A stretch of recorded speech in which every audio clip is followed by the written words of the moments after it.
Mes mots courts. Nombre décimal ou nombre rationnel?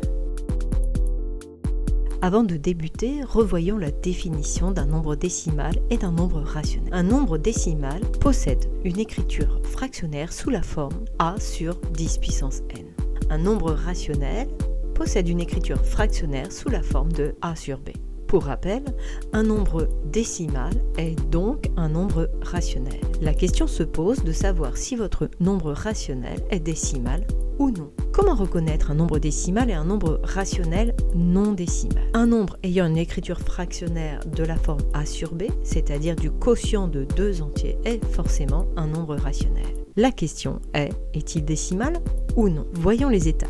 La première étape est de simplifier la fraction afin d'obtenir une fraction irréductible. Vous avez ici 2 exemples. Le premier exemple, 63 sur 280 que nous pouvons diviser par 7 pour obtenir la fraction 9 sur 40. Le deuxième exemple, 385 divisé par 66 qu'on peut simplifier par 11, on obtient ainsi 35 sixièmes. La deuxième étape, vous décomposez en produit de facteurs premiers le dénominateur, uniquement le dénominateur. Pour le premier exemple, 40 s'écrit 2 au cube fois 5. Ici, 6 se décompose en 2 fois 3. Maintenant, dans cette décomposition, trouvez-vous uniquement le nombre 2 et ou 5 avec des puissances. La réponse est positive? Oui, le nombre est décimal.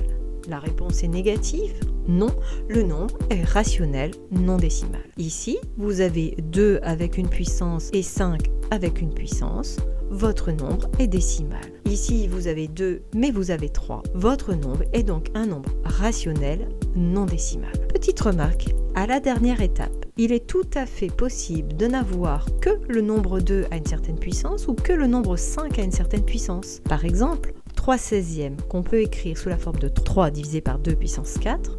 Ici, vous n'avez que le nombre 2 avec une puissance. C'est bien un nombre décimal. 12 25e, c'est 12 divisé par 5 au carré.